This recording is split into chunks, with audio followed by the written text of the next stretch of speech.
Mm,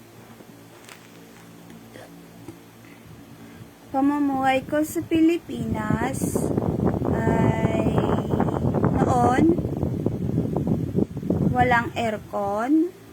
So, ang gamit lang namin ay electric fan.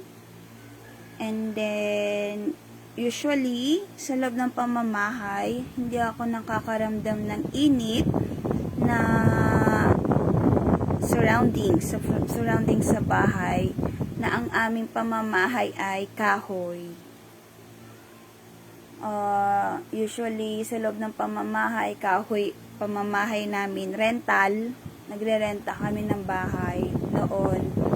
Hindi mainit. That is why hindi ako gumagamit ng electric fan. Nag-start ako